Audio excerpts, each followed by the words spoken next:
merci Francis pour cette invitation à la Cité de l'Architecture qui suit le travail de l'agence depuis... alors, est-ce qu'on peut les... Voilà.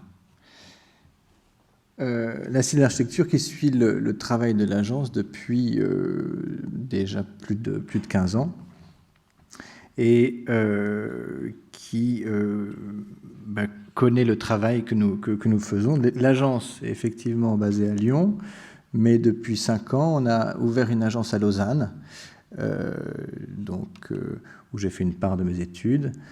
Et une partie importante du temps est consacrée à Lausanne à l'enseignement à l'EPFL, par le biais de mon associé Christophe Joud, et un travail également au laboratoire de théorie de l'architecture, notamment avec Bruno Marchand, avec qui on travaille régulièrement.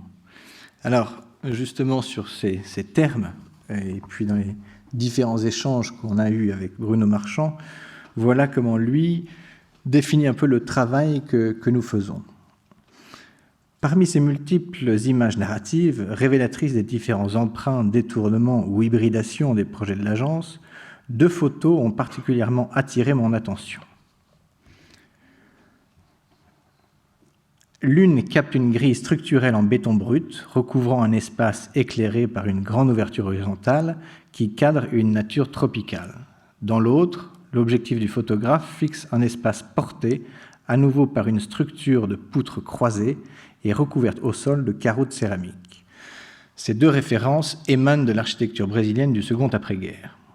La première photo correspond en tout point à la définition courante de ce type d'architecture.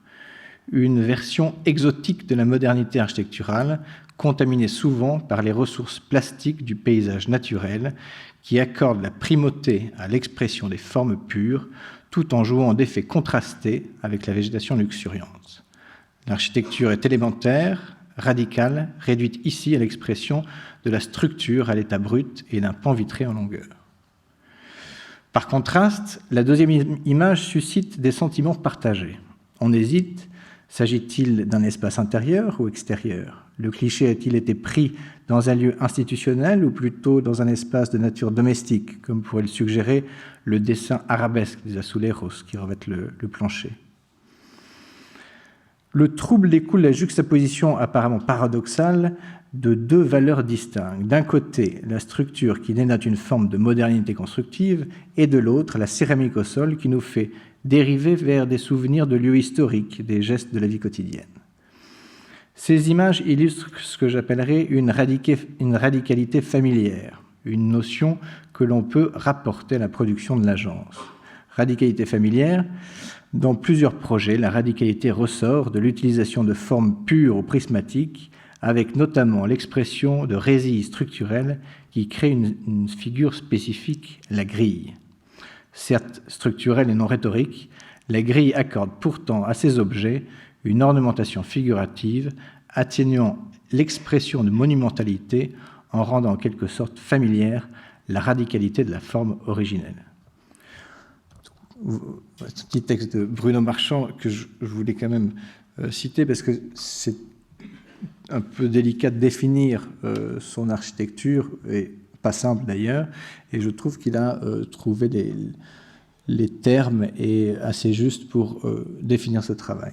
Alors, je ne vais pas faire un cours théorique, je ne vais pas non plus faire des explications de projet.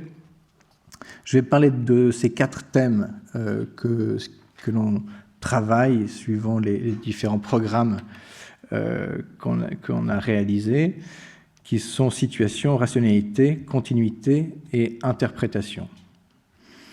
L'idée là, c'est pas justement faire une explication de projet, mais montrer ce qui fait l'essence des projets, l'esprit des projets, l'idée première. Alors, sur le premier thème des situations, de sites, c'est un thème qui nous est cher. On est un peu amoureux des sites à l'agence, dans le sens du site qui est la matière première du projet. Alors, ça, c'est un concours qu'on a gagné d'un centre funéraire à Saint-Étienne, sur la colline de Montmartre, où le sujet était comment faire un bâtiment qui n'ait pas un caractère trop dramatique avec le sujet qui était donné, et comment tirer parti du paysage pour répondre à cette question compliquée du programme. Alors, Saint-Étienne, c'est une ville qui a 7 collines. Le programme se positionnait sur l'une de ces collines, la colline de Montmartre, qui est assez boisée et qui domine la ville. Le projet donc est en continuité avec un cimetière existant que l'on voit ceinturé de noir, et le projet se pose à l'extrémité, sur la proue de cet éperon planté et qui domine la ville. Alors, justement, l'idée était de reprendre cette idée d'enceinte du cimetière existant et la prolonger sur notre projet, de manière à installer un socle technique avec les différents programmes techniques à l'intérieur et ne laisser émerger que 2 pavillons, les salles de cérémonie et l'accueil du bâtiment. Donc on voit ce plan technique qui est enchâssé dans le sol, avec beaucoup de salles différentes qui s'organisent autour des fours de crémation. Et puis, au-dessus, sur une sorte de grande esplanade qui domine le paysage, 2 volumes, des salles de cérémonie et le pavillon d'accueil. De cette manière, on arrivait à diminuer l'effet de bâtiments trop imposants.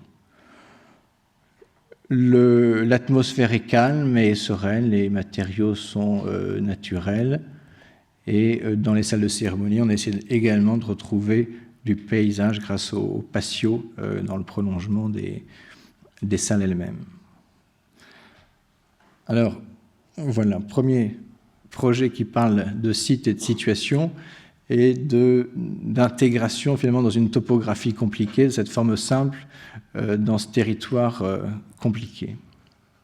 Un autre projet de site, mais dans une configuration tout à fait différente, qui était d'installer des logements sociaux sur la colline de Fourvière, dans un site qui s'appelle l'Anticaille, un ancien hôpital qui a été transformé aujourd'hui, mais qui est dans le cœur historique de Lyon, devant les théâtres gallo-romains. Et le programme était des logements sociaux devant des théâtres gallo-romains sur ce site classé. Donc là, il y a cette difficulté, site versus programme. Comment est-ce qu'on fait des logements sociaux devant des théâtres gallo-romains? Ça peut poser question. L'autre sujet était, quel caractère donner à ces logements et comment travailler avec les contraintes archéologiques, puisque dès qu'on creusait, on trouvait forcément des vestiges romains.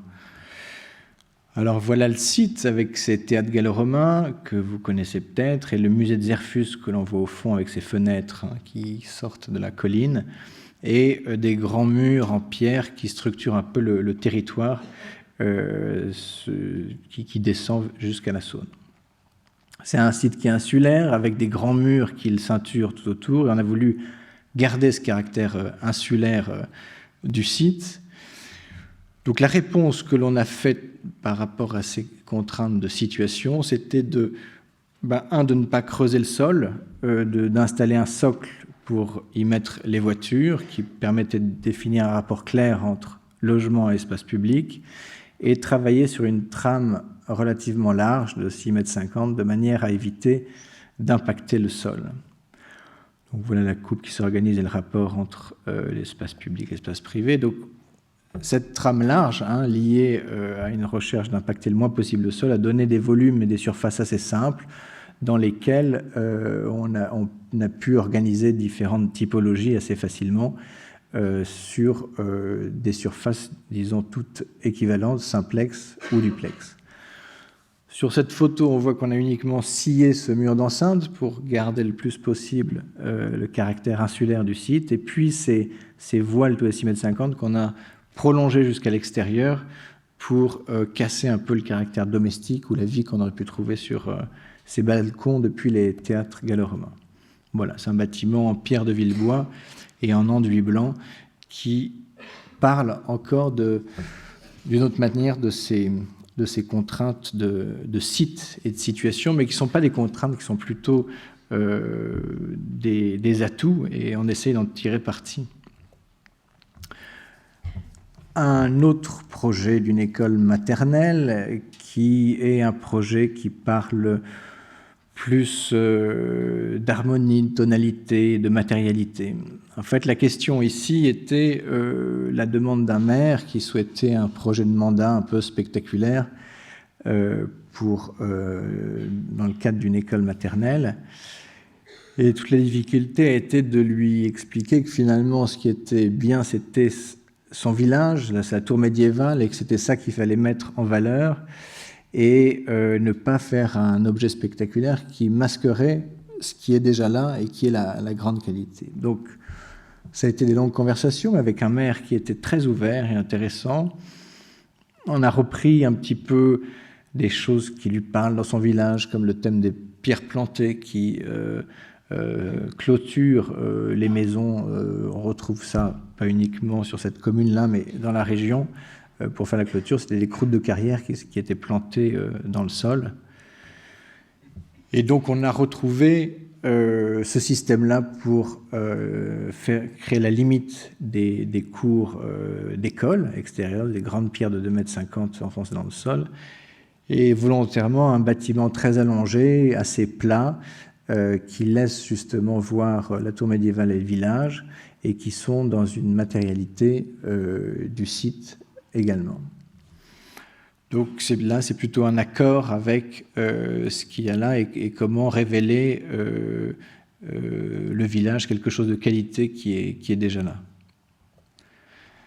Un autre projet qu'on a fait en Suisse, là, entre Montreux et Villeneuve, c'est le château de Chillon, qui est un château assez particulier puisqu'il est entièrement dans le lac Léman.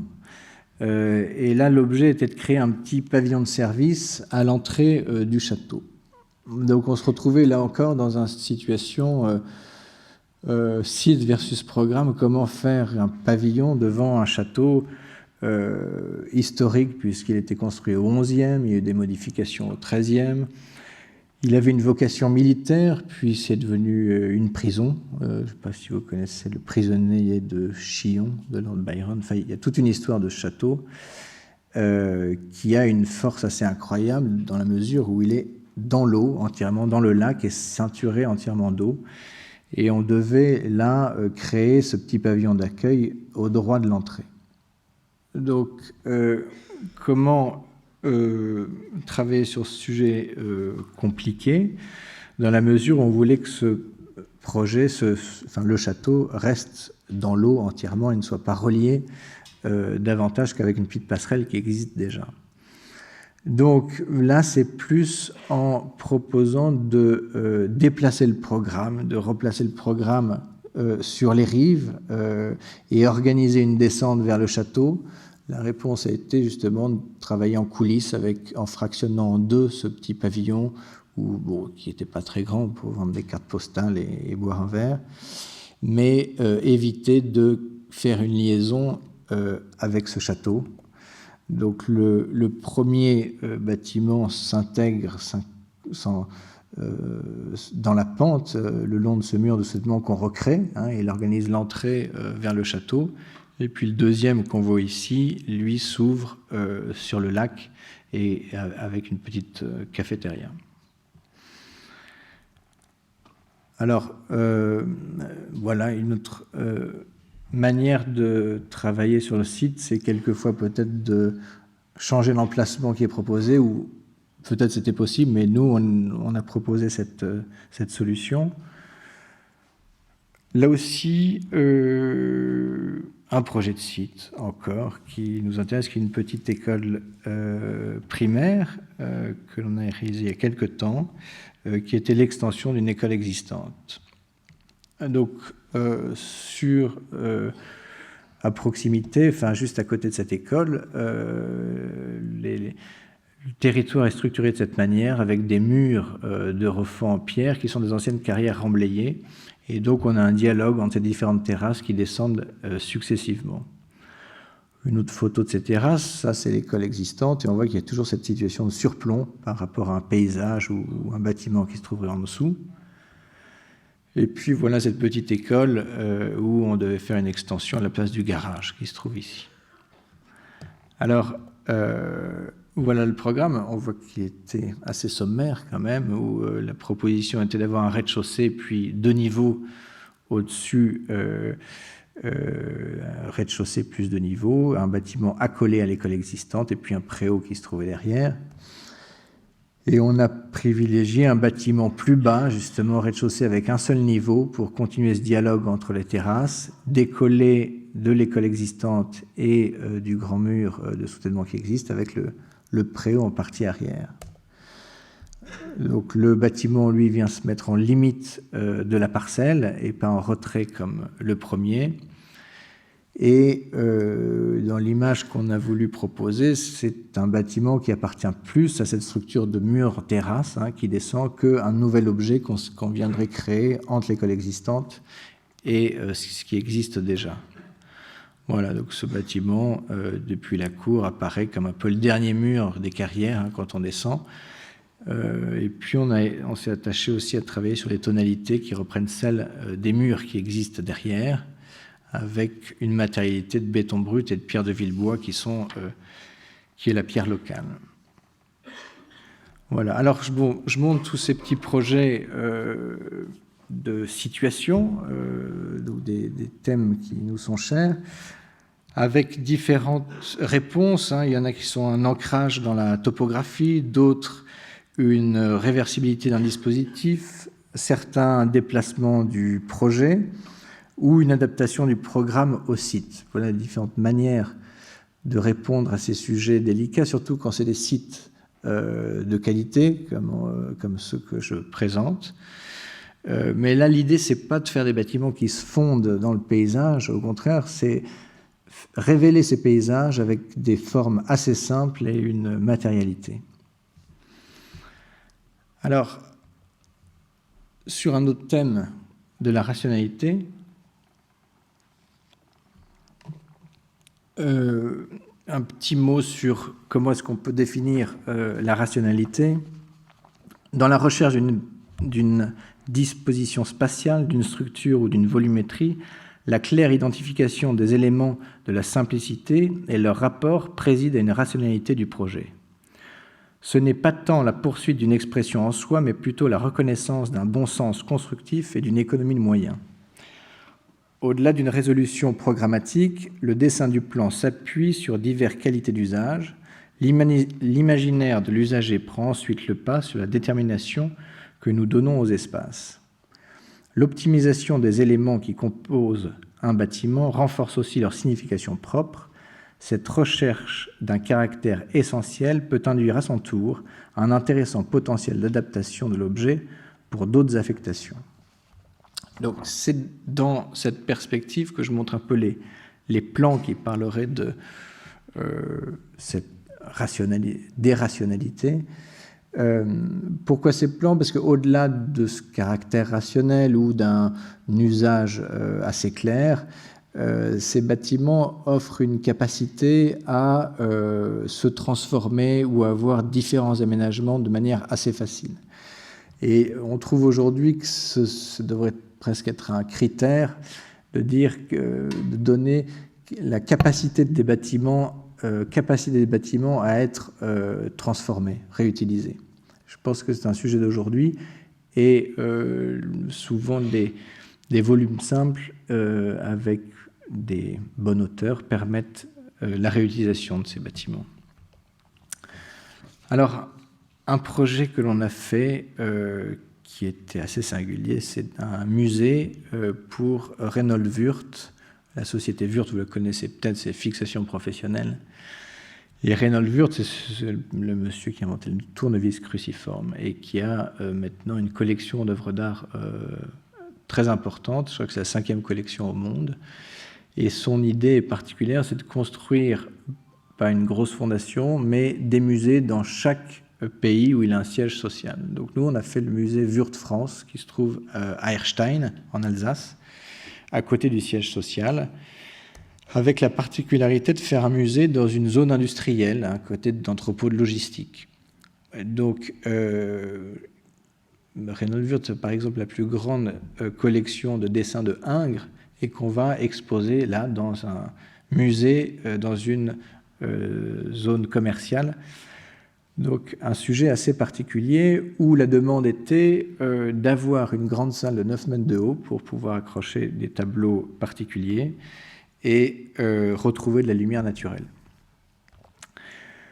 Donc on a répondu à ce sujet avec un musée organisé avec 2 grandes nefs, l'une de 9 mètres de haut et une autre avec la conservation au rez-de-chaussée et une salle d'exposition à l'étage plus basse. Au centre, un amphithéâtre et une circulation qui s'organise autour de cet amphithéâtre. Le musée, c'est celui-là, il est en béton brut, avec volontairement aucun ornement. On a justement privilégié les œuvres, l'intérieur, et pas l'objet lui-même, surtout dans la situation où il se trouve, dans cette zone industrielle. Donc pas d'ornement, seulement 2 boîtes à lumière au sommet qui coiffent le bâtiment. Alors on a fait là un travail assez poussé sur la lumière, mais on peut en parler un petit peu. On a travaillé avec Marc Fontoinon sur comment éclairer des salles d'exposition sans créer d'ombre sur les tableaux et les cimaises, et comment éclairer une salle de 9 mètres de haut de manière homogène. Donc c'était un travail assez intéressant, mais qui était une demande du programme. Et donc la particularité aussi, c'est que sa collection tourne dans ces différents musées, et donc tous les 6 mois, il y a une nouvelle exposition dans ce musée. Donc il y a cette possibilité d'avoir des configurations complètement différentes dans ces salles, d'où ces grands volumes assez simples qui permettent d'installer ici des cimaises amovibles. François Morlet qui a pu justement mettre un tableau de 9 mètres de haut dans cette grande salle, et puis un système un petit peu différent d'éclairage pour la salle moins haute qui n'a pas, elle, de lumière zénitale. Ça, c'est dans la grande salle, c'est la dernière exposition d'Anthony Caro, où on voit qu'elle permet également des configurations tout à fait différentes. Cette œuvre qui s'appelle Le Jugement dernier, mais qui a une force assez incroyable dans cette salle qui est en repas entièrement couleur sang.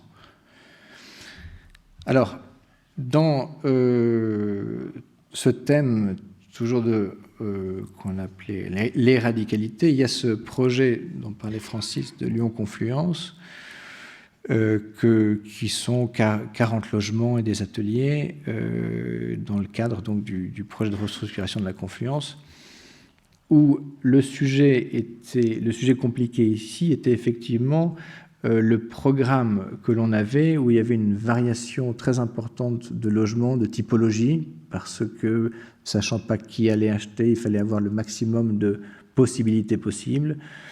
Et puis, le problème de ces appartements en accession un peu chère, où on a des travaux modificatifs qui arrivent petit à petit. Donc, comment travailler avec ce programme très varié, voire trop varié pour un immeuble qu'on souhaitait plutôt unitaire. Alors, ce que l'on a fait, on a d'abord travaillé sur la forme construite, en proposant 7 petits volumes indépendants les uns des autres, qui offraient une porosité en fait à l'immeuble et qui offraient également des vues à l'immeuble qui allait se trouver derrière. Donc cette forme construite finalement a trouvé un consensus et a été acceptée par le maître d'ouvrage et la ville. Ça c'est la façade nord qui était moins ouverte. Et finalement, plutôt qu'avoir une multitude de typologies différentes, on s'est retrouvé avec une même surface générique, un peu le plus grand dénominateur commun, qui sont des volumes de 6,50 m de large par 11 m de long, qui est une surface standard d'appartement, et dans lesquels on a pu varier ces différentes granulométries, comme le terme est, on appelle la répartition des logements, avec des duplex, des simplex, quelquefois il y a des cages d'escalier, donc ça fait des appartements plus petits, mais on sait on est resté sur ce même dénominateur commun. Donc, ce que ça apporte, c'est qu'il n'y a pas de point dur à l'intérieur de ces logements, c'est que des voiles de chaque côté qui en forment la structure, et donc il y a des possibilités de modification. Justement, quelqu'un qui veut changer complètement l'organisation intérieure peut le faire de manière assez aisée, puisqu'il n'y a que des cloisons et puis des gaines en partie centrale. Donc la forme construite est assez simple, et puis elle permet à l'intérieur justement de pouvoir varier les typologies. Ça, c'est la façade nord. Et puis, cette organisation en quinconce de ces volumes, en fait, elle vient de la contrainte réglementaire, finalement, où il est demandé d'avoir toujours les derniers niveaux en retrait, l'attique en retrait, et moins de surface construite dans le dernier niveau.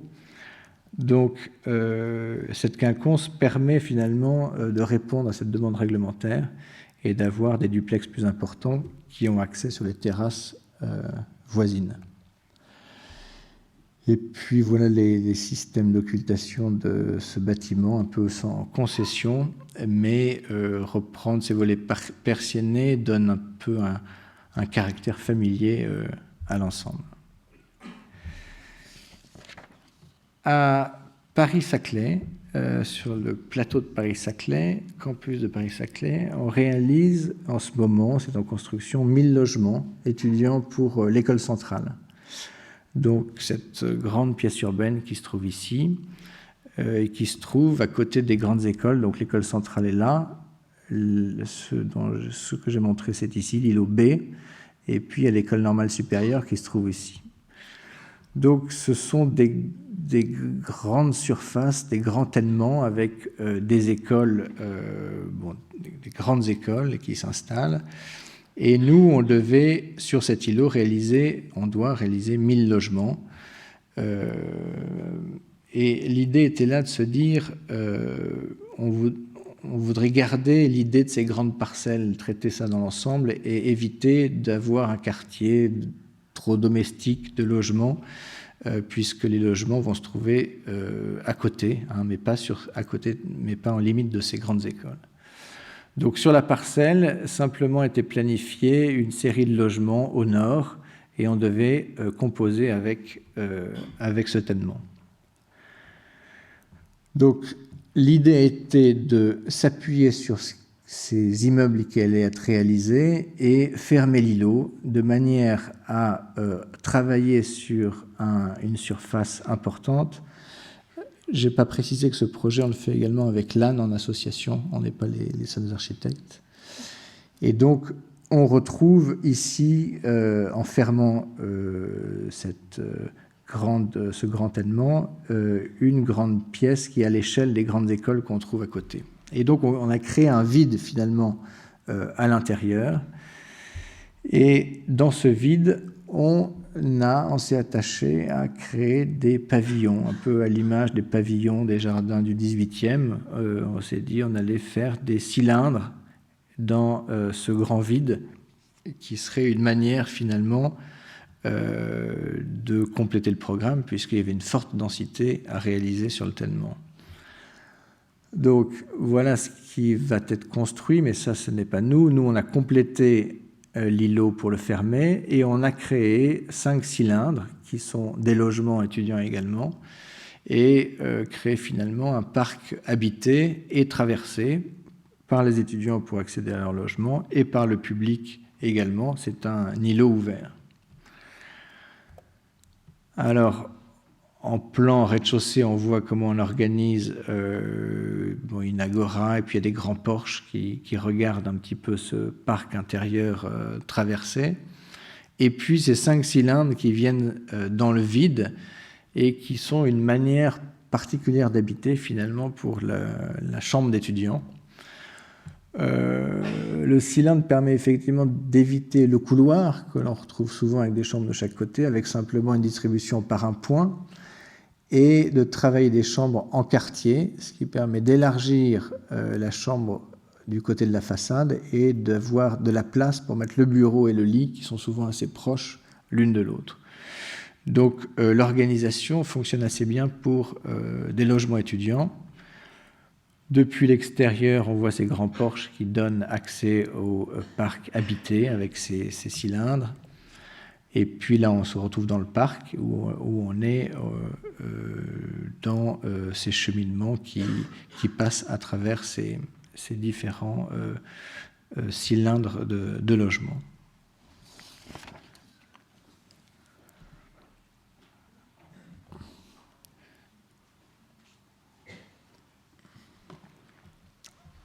Un autre thème qui nous est cher et que je définis également, sont les continuités. Se poser la question de la continuité d'un dispositif urbain ou architectural, c'est avoir confiance en l'intemporalité d'une certaine structure de la ville. C'est aussi travailler avec les valeurs inscrites dans le contexte, les matières, le savoir-faire, la représentativité d'une forme ou d'une implantation. Bien souvent, la recherche d'une filiation du projet avec son environnement permet de poursuivre une histoire sensible du lieu en valorisant ce qui en fait son attrait. Alors, c'est vrai qu'on travaille plus en continuité qu'en rupture dans les différents projets que l'on réalise à l'agence. Ça, c'est un projet de logement qu'on réalise à Lyon, qui est un petit immeuble de logement social ici pour 3F, qui se trouve place Carnot, donc une place de la presqu'île sur un îlot ancien, mais à l'angle du centre d'échange de Perrache avec l'autoroute. Donc, les contraintes que l'on avait ici, c'est comment faire un logement le long de l'autoroute, avec les contraintes acoustiques et de pollution.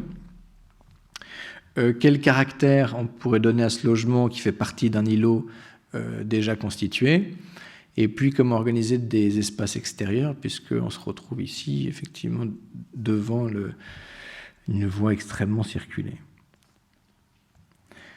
Donc, dans le thème de la continuité, on a regardé un petit peu les différentes caractéristiques qu'on pourrait trouver sur les immeubles lyonnais.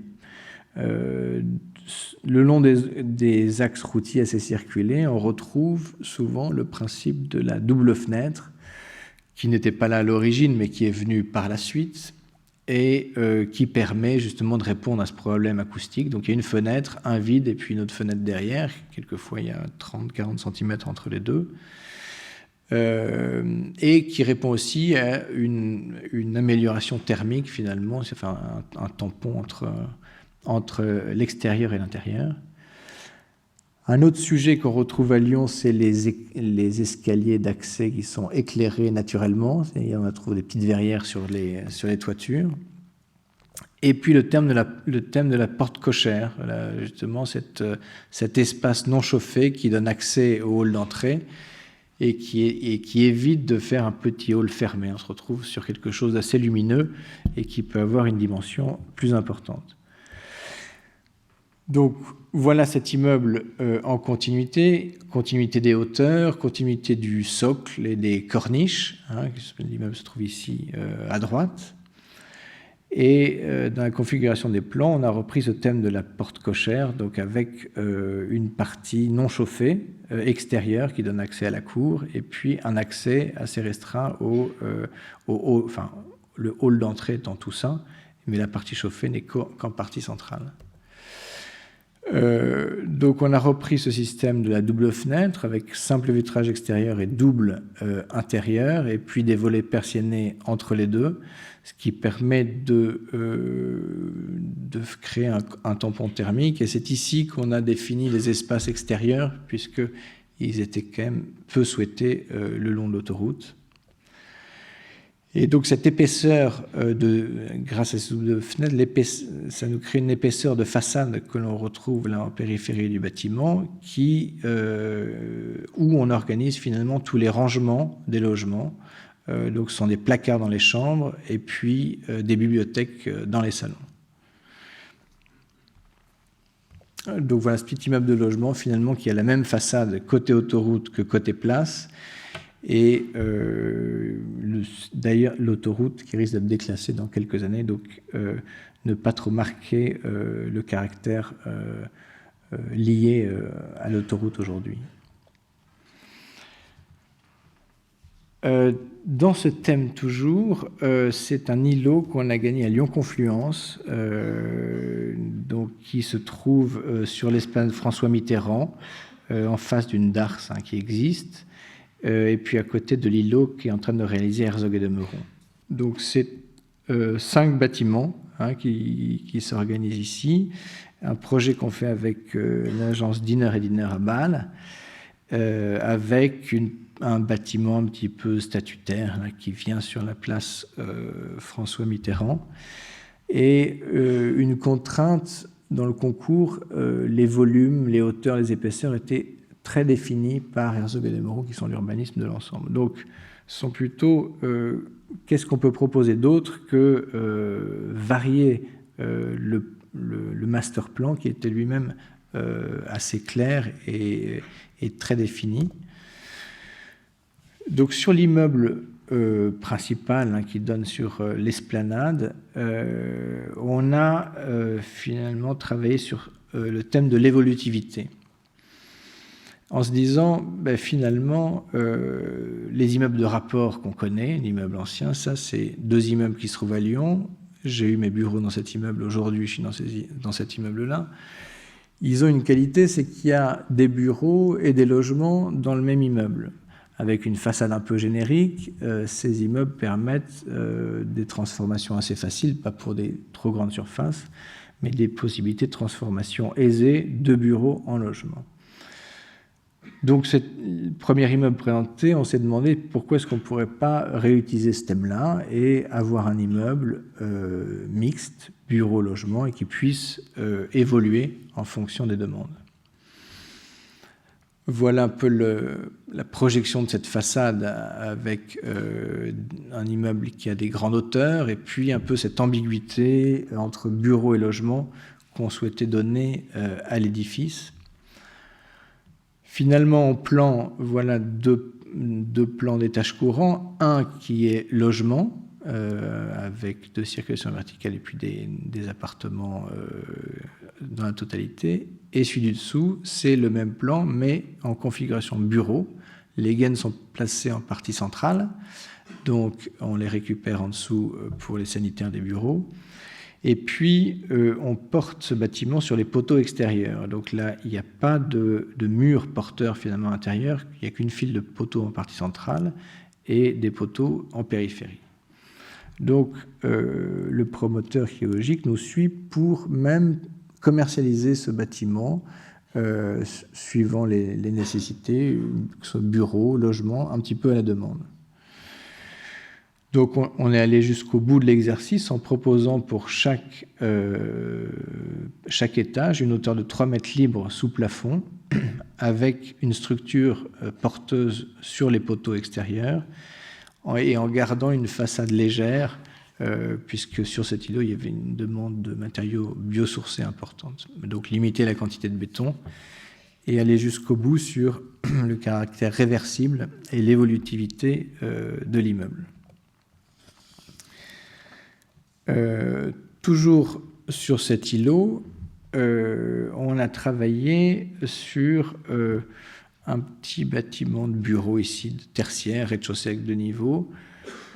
Et l'idée était là de travailler avec la matière et le savoir-faire de la région. Donc on a proposé de faire un bâtiment en terre, puisque la demande de ces matériaux premiers était largement sollicitée, et de faire l'exercice, puisqu'avec 2 niveaux, de ramener la terre en centre-ville.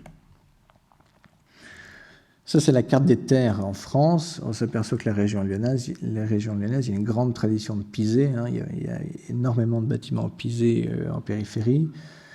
Côté de Toulouse, c'est la daube, et puis il y en a plutôt du torchis dans le nord. Mais cette tradition de pisé, aujourd'hui, il y a toujours un savoir-faire. Ça nous intéressait de travailler avec ce qui existe comme entreprise et comme terre sur place. Alors on a essayé de donner, éviter de donner un caractère trop tertiaire au bâtiment et plutôt partir sur le thème de l'orangerie avec des grandes fenêtres vitrées. Ça, c'est l'orangerie du parc de la Tête d'Or.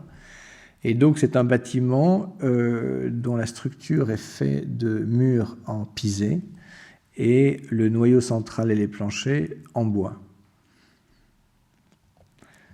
Et donc on réalise des arches en pisé, qui est du pisé préfabriqué. Hein, le pisé, c'est un bon chapeau et des bonnes bottes, donc on a un soubassement en béton ici, et puis des blocs de pisé plus ou moins épais, suivant que l'on monte, pour créer l'assise des planchers en bois, donc niveau 1 et niveau 2. Tout l'ensemble ici sont les grandes fenêtres qui sont fixes, les ouvrants sans lettres, tout ça est en bois, peint, en bois laqué. Donc voilà les différents niveaux avec le dessin de ces arches et puis le pisé qu'on trouve autour, plus ou moins épais, suivant les différents niveaux.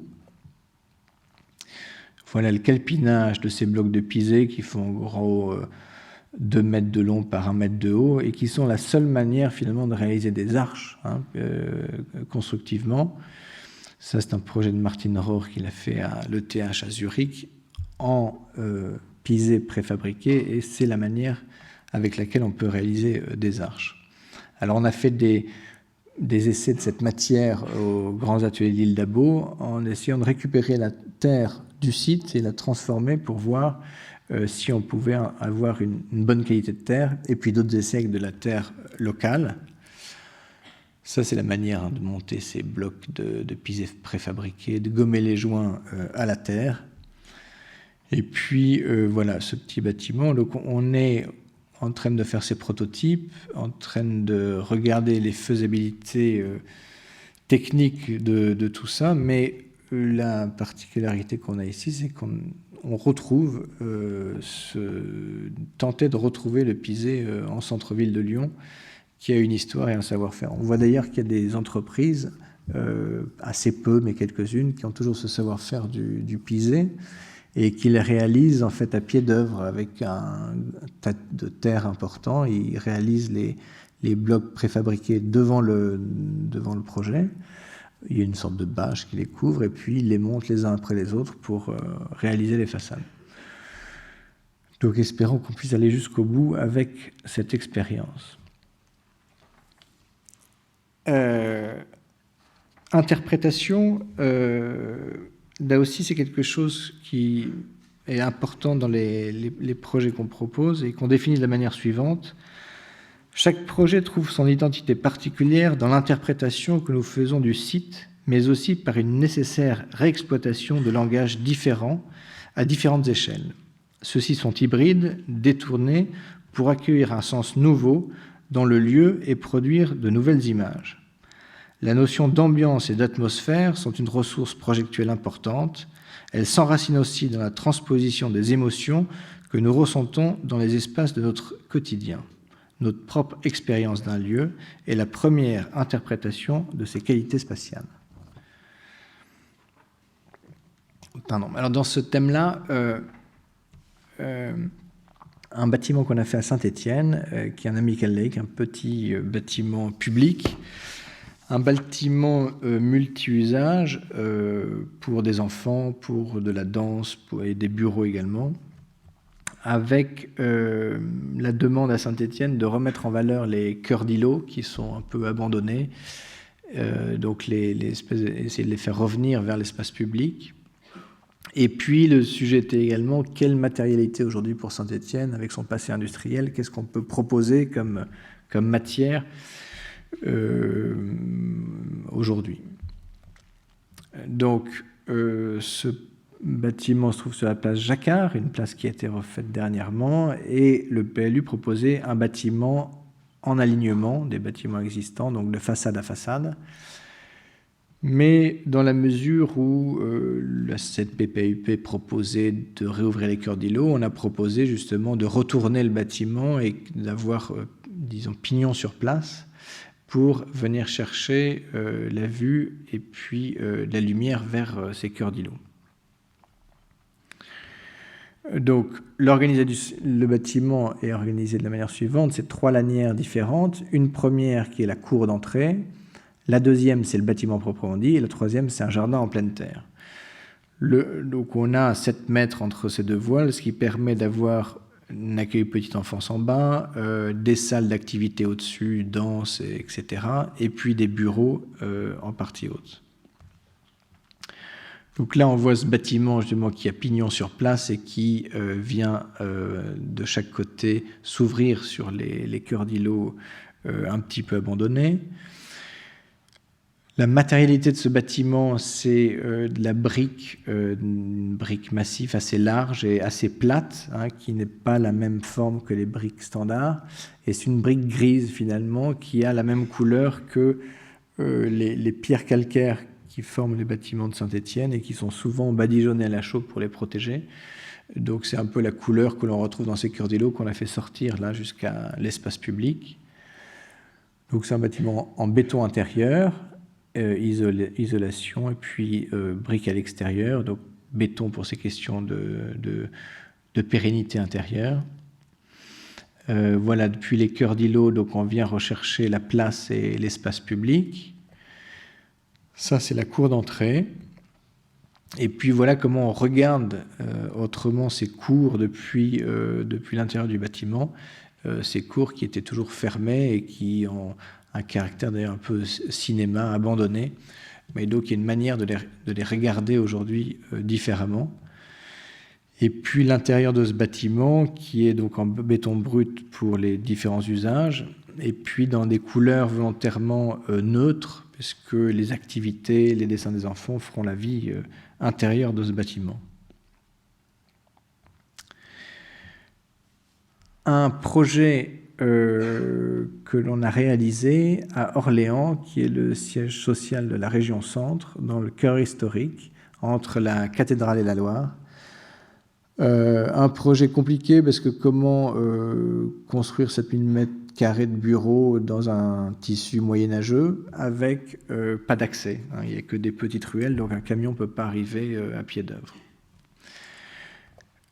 Aujourd'hui, voilà les bâtiments à côté. Aujourd'hui, la ville passe un badigeon de chaux là, sur ces pans de bois pour donner une autre image de ce cœur historique. Nous, on a fait un immeuble de bureaux assez classique. Hein, ce sont des bureaux pour la région, tout à fait standard. Mais on l'a réalisé entièrement en ossature bois, puisque c'était la seule manière d'amener des éléments jusqu'à pied d'œuvre. Donc un bureau uniquement en ossature bois et un système de double poteau, c'est-à-dire finalement on l'a tramé comme des bureaux avec une trame d'1,35 m et puis on a défini les raidisseurs à l'extérieur du bâtiment pour réduire la taille des poteaux à l'intérieur. Donc voilà un peu la matérialité de ce projet très tramé, hein, une trame de bureau dans cette rue qui est en cours de réalisation, avec un badigeon ici assez léger qu'on a passé de chaux pour homogénéiser un peu les bois, c'est du chêne qu'on a à l'extérieur. Avec cette cour intérieure, et on a essayé de minimiser le plus possible la hauteur de ce bâtiment avec une toiture en zinc assez plate, sans émergence, pour pouvoir voir la cathédrale. Voilà la rue d'accès au chantier, donc extrêmement étroite, et le rapport des bâtiments existants avec ces bâtiments en pan de bois qui constitue la majorité du cœur historique d'Orléans.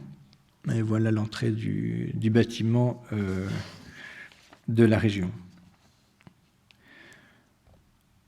Alors, toujours dans ce thème d'interprétation, un petit projet de logement, enfin petit, je dis toujours petit, mais c'est un projet de logement, il y a 70 logements, Zac du Port à Pantin, qu'on vient de livrer pour Next City, qui se trouve à côté des magasins généraux, ici, hein, qui viennent d'être restaurés également, et qui est un bâtiment qui se trouve un peu tout seul au milieu d'une place publique, avec le sujet de réaliser un bâtiment de logement à côté des magasins généraux, avec un esprit un petit peu dock le long du canal de l'Ourcq.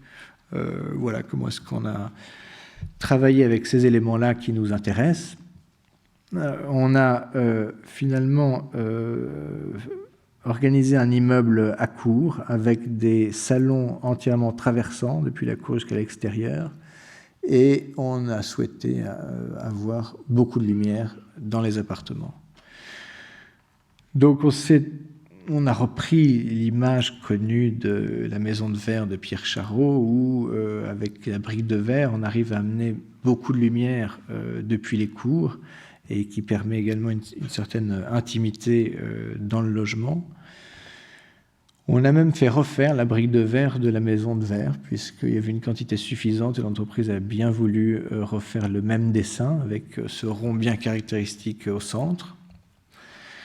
Et le bâtiment, lui, est réalisé en poteaux de béton préfabriqués et remplissage verre. Donc là, le chantier vient juste d'être fini. On est de l'autre côté du canal de l'Ourcq et on voit cette peau en verre qui tourne tout autour, quelquefois façade et quelquefois devant les balcons pour masquer un petit peu les différents éléments qui peuvent s'y trouver. C'est surtout des logements double hauteur, donc il y a des loggias assez importantes. Donc c'est plutôt des loggias effectivement que des balcons. Là, depuis la place qui n'est pas encore terminée, on voit le système de double hauteur ici, et puis il y a quelques simplex également, mais Next City Apollonia fait plutôt des duplex, donc la majorité des logements sont des duplex. Voilà une loggia habitée, l'une des premières, et puis cette façade de cet immeuble de logement qui quelquefois prend les couleurs du canal qu'on est devant, quelquefois les couleurs du ciel, donc finalement des tonalités qui varient en fonction des différents temps de la journée.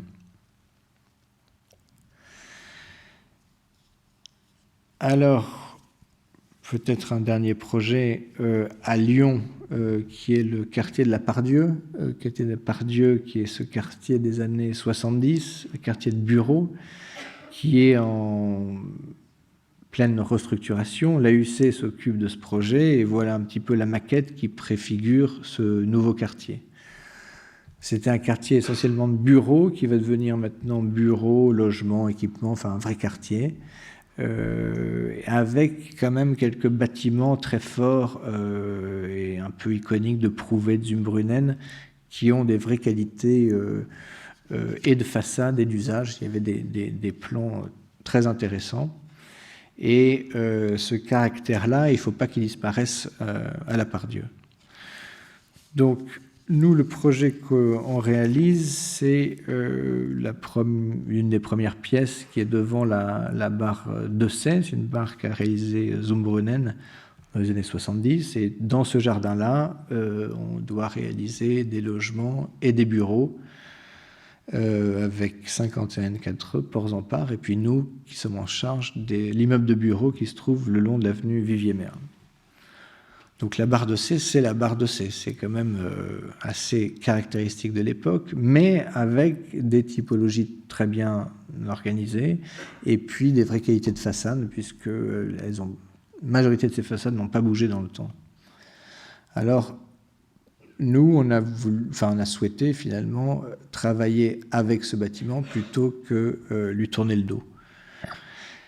Ce bâtiment, il se trouve ici, il se trouve sur le boulevard Vivier-Merle. Le boulevard Vivier-Merle où on retrouve, il y a la tour Oxygène, bibliothèque municipale, le siège de France 3, la tour de Zumbrünnen et puis l'immeuble de bureau qu'on va réaliser. Cette avenue me fait penser un peu, c'est un peu l'avenue Paulista de la ville de Lyon, un petit peu, le boulevard Vivier-Merle. Il y a un peu de tout comme ça et c'est un peu particulier. Mais il y a quelques bâtiments assez puissants qui donnent dessus. Ça, c'est les différents immeubles un peu connus de la Part-Dieu, où on voit chaque fois qu'on avait des plans très simples, qui étaient liés aussi à l'époque, mais qui ont des vraies qualités, hein, comme l'hôtel de la communauté urbaine. Bon, il y a la tour de la Pardieu toute ronde, la tour M+M qui a aussi ses caractéristiques, et chacune avec des qualités. Donc c'est cet esprit, nous, Pardieu, finalement, qu'on a voulu prolonger et interpréter dans l'immeuble qu'on réalise, qui est celui-là, qui est le siège d'Amalia, avec cette même simplicité. Ça, c'est un petit schéma de François de Coster que j'aime bien, qui parle du patrimoine mondial, et puis qui veut faire maintenant le patrimoine Pardieu, avec ces immeubles un peu iconiques. Voilà, il y a le siège du Grand Lyon, qui est un bâtiment de ces années-là, qui était quand même assez puissant, dans le sens où il était organisé avec 4 piles en béton, qui étaient les circulations verticales, et des poutres en superstructure, depuis lesquelles étaient suspendus par des câbles les planchers métalliques. Le concours demandait un bâtiment antisismique, et donc il y a eu tout un travail lié à ça, et d'expression également architecturale. Voilà, donc ces bâtiments ont été faits avec des bons ingénieurs et des très bonnes entreprises, comme l'entreprise L'Avenir qui a fait le musée Zerfus de Zumbrünnen. Et nous, on a justement tenté de continuer à garder ce savoir-faire, essayer de travailler avec et travailler avec ces ingénieurs et ces entreprises, en tout cas la qualité des bétons qui étaient représentés.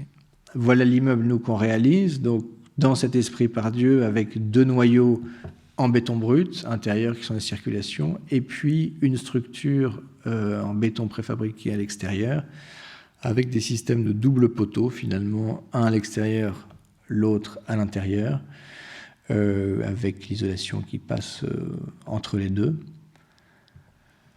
Voilà, donc la structure est ici le parement de l'immeuble, hein, la forme construite est simple et radicale, et les panneaux de béton, les poteaux de béton préfabriqués sont de la même tonalité que la pierre de l'immeuble de la Barre de Sée qu'avait réalisé Zumbrünnen. Voilà, je vous remercie.